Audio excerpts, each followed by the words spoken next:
Well, hello there. This is Louis, aka Louis the Frenchie Monette, and you are watching Schmodown. Oh, wow, I'm diary. You're watching basically the reviews of Mighty Ducks. I'm on the wrong show. It's been a long day.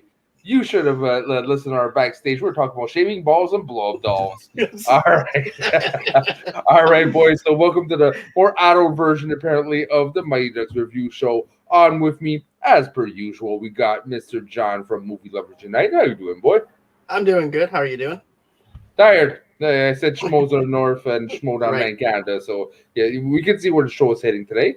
And today, replacing Soda, we're really grateful. Last minute replacement. He said yes. It's Mr. Ben from Mount Schmo. And how you doing today, sir? Hey, this is Dr. Smileout. I'm good. How are you? I'm good. And I'm not. Here's what I've been playing into it. I don't know why not. All good, bro. Again, it's been a long day. You can say your name was Barbara. I'll be like, yes, okay. All right. All right. So we are doing episode 4 review of the Mighty Ducks Game Changers. All right. So the Mom's Challenge.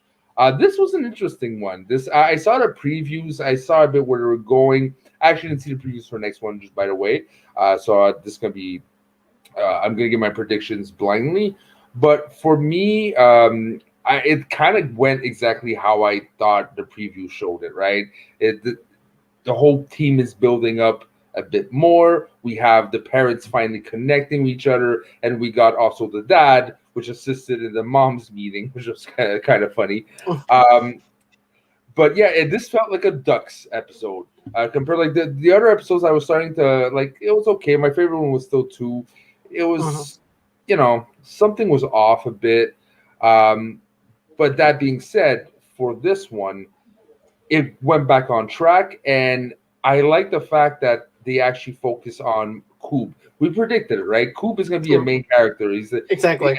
I think it's the first time we see him smile, right?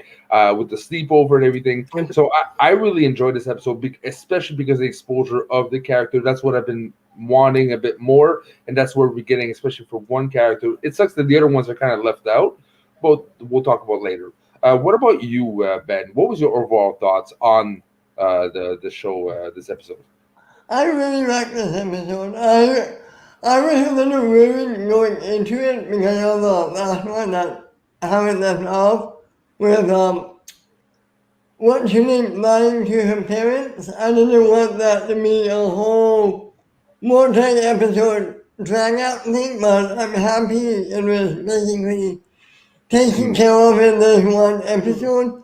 And I love the fact that we got Gordon helping out more and yeah. more with Mhm. moms now.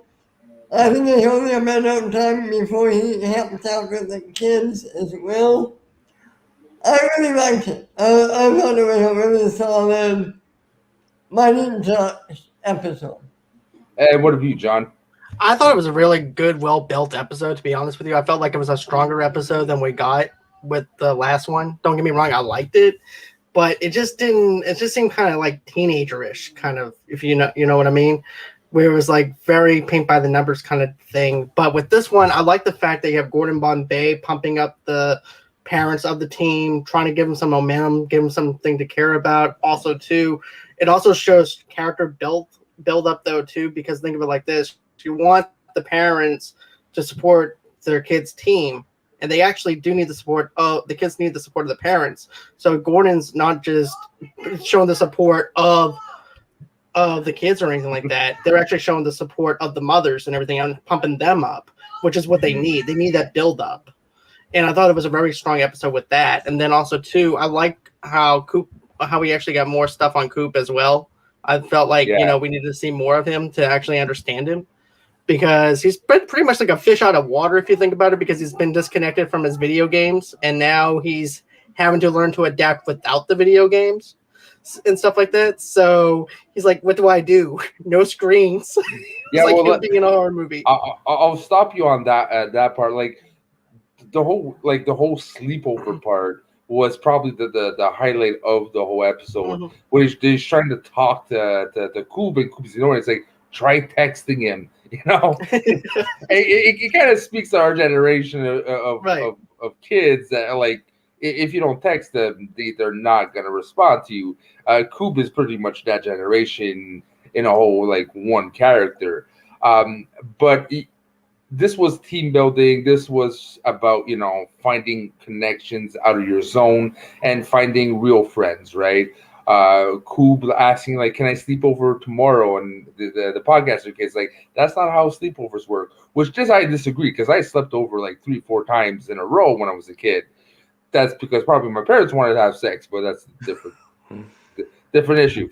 But just saying, we were talking about balls and blow up dolls before, so nothing's right. Nothing's off the table here. But yeah, I like the flow. Kuba, I can see a lot of kids seeing themselves in Kuba or watching the show, right?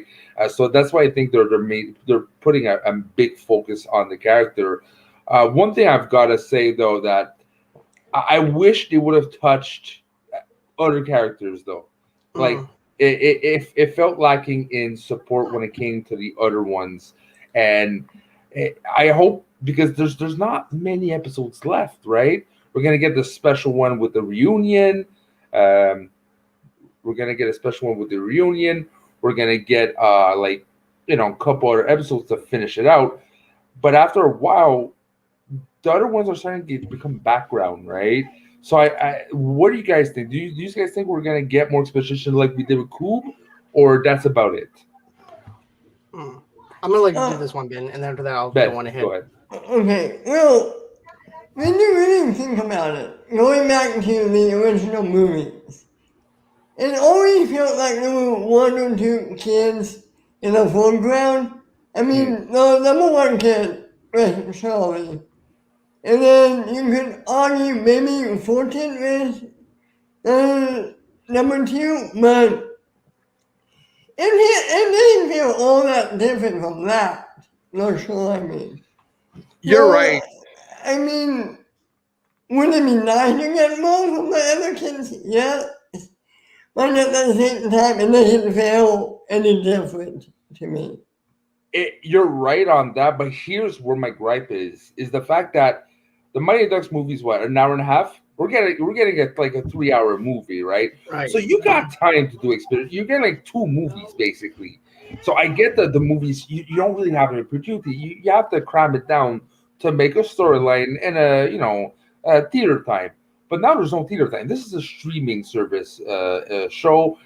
It is a TV show, so you have time to spend a lot more on characters, and I feel they're not doing it as much. Not taking so far, anyways. They're not taking advantage. I don't think we even saw the Toronto kid in this episode, right? So this is what I'm saying. There's like a lot of people just got erased in this episode, and main focus on the 3 characters, and then you got a special appearance by the New York kid and the geeky one saying one line, and that's it. And there's a bit more focus on the moms, which again I don't mind because it's nice to see like the whole family. I'm just scared that we're approaching more and more like almost halfway in, and I still don't know much about them. So that's one of my only gripes. That and the fact that the whole romance thing between the coach and Alex seems forced. The whole learning how to do a slap shot thing. It's like, yeah, I can see that coming. It's like I was hoping they wouldn't go that direction, and they are. And again, it's just like, when are you gonna learn your lesson, bro? You don't sleep with the mom or the kid you coach. You've been through that in the first movies. Come on, man. You see, I was thinking the same thing. I'm like, Gordon, you're doing the same thing you did. You're hitting on Charlie's mom again. What are you doing? Yeah, I mean, but oh, sorry, man. No, I'm sorry. No, it's okay. But I wanted to go on ahead and say something else though too that you mentioned. I have a feeling that we might actually get a girls' sleepover where we can actually get some introduction into the girls' side of things. Because I would like to actually see the nunchuck girl, a little bit of more background story on her, to be honest with you, about what makes her want to join the Ducks behind everything. I understand it's about her feeling like an outcast and not fitting in with her peers or anything like that. But I want to know why hockey. What makes her love hockey? What's her passion towards that? and everything in her chase for that. So that's something that I'm actually curious about. I also like to know a little bit more about this other girl that just joined in as well. Don't get me wrong, we also know that the parents are rich snobs and stuff like that who are afraid to go into that one neighborhood and stuff like that. But I would like to know more. But I kind of don't, because I find we kind of had a lot of exposure with her, because it's about time, because she was ignored, right? We can see her parents are very, like, you must go to Harvard, the best schools, the best this, and they have no say. Their life is dictated, and you got to do what they say because it's in your best interest, which in a way it is, because when you go to a good school, you kind of ensuring yourself to have a good, or most likely having a good future. But at the same time, it's poisonous, right? So we got a lot of that. We got also the dad, like, slipping up and saying, okay, you know what? I saw how you reacted when they win. I get it. I'll sign it. It's good. So I find it's kind of been done with her now, and we can move on. But I agree. For the rest of the cast, we need to see a lot more. And how much would it be hilarious that the pretty boy, the Toronto guy, turns out to be gay, and he's actually in the sleepover too?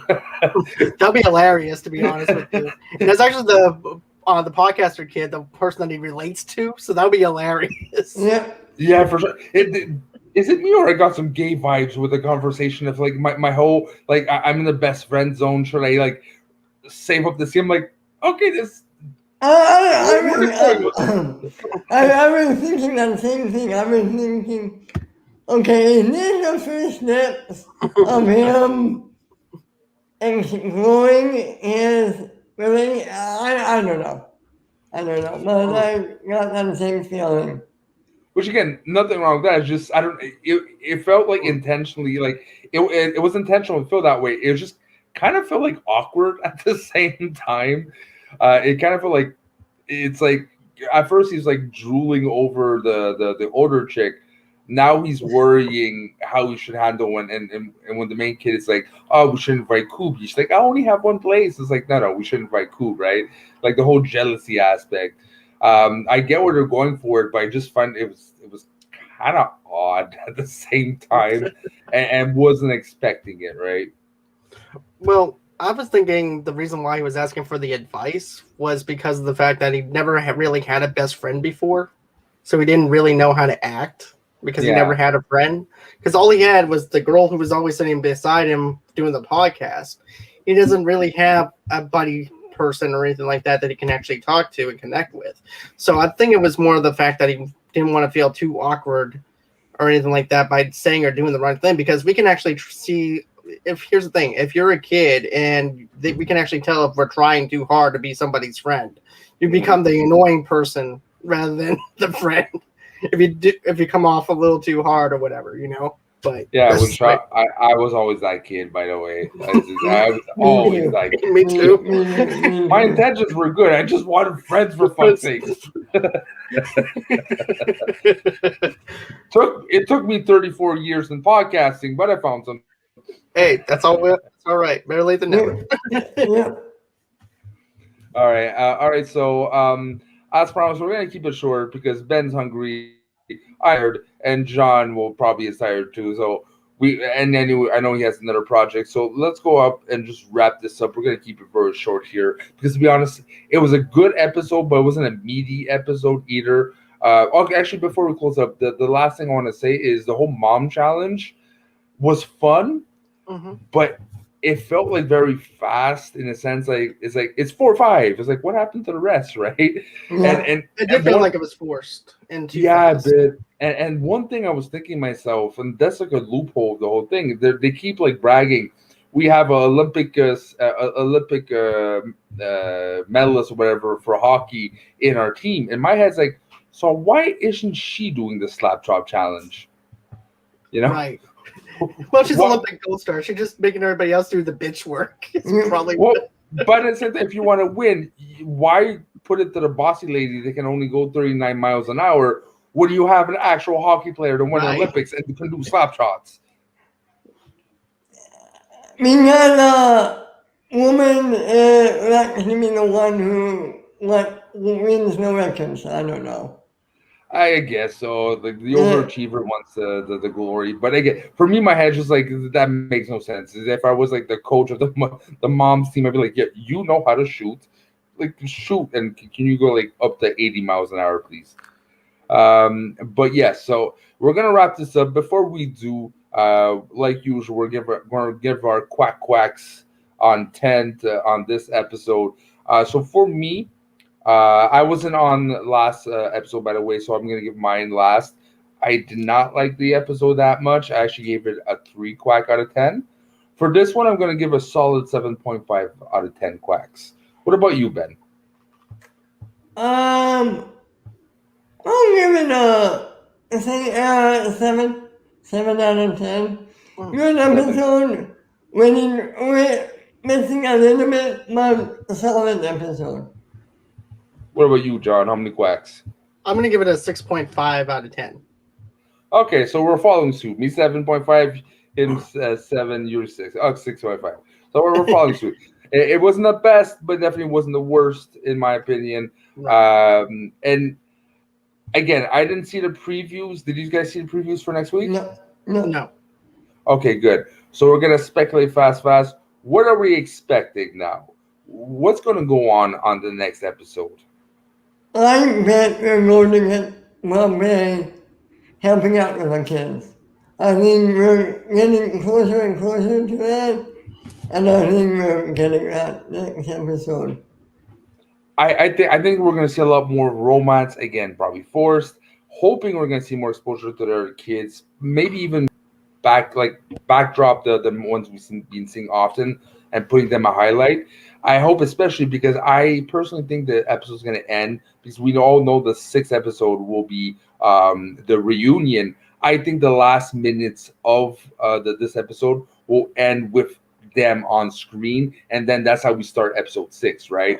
So I really think it's going to be the introduction at the end of the old Mighty Ducks, and it's going to take a lot of room in episode 6. I really hope that this episode coming will be a lot more about the rest of the team and how they kind of relate to the old cast, and then we see the old cast, and then we see the meshing of everyone training with everyone.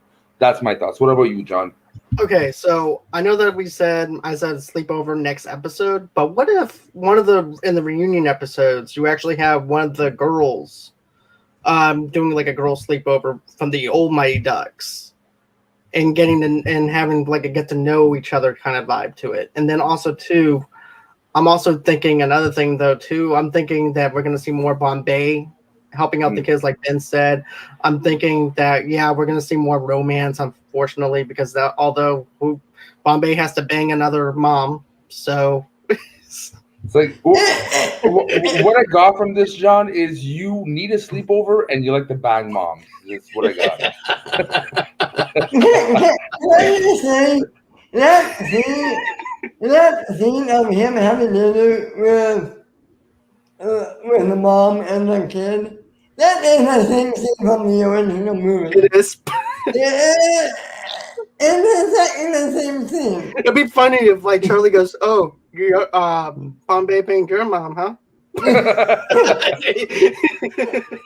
This is a kid show. We can say that. I don't think not on Disney. No. If they do, they're probably gonna reference like, "Oh, you slap shop your mom too, huh?" But no, okay.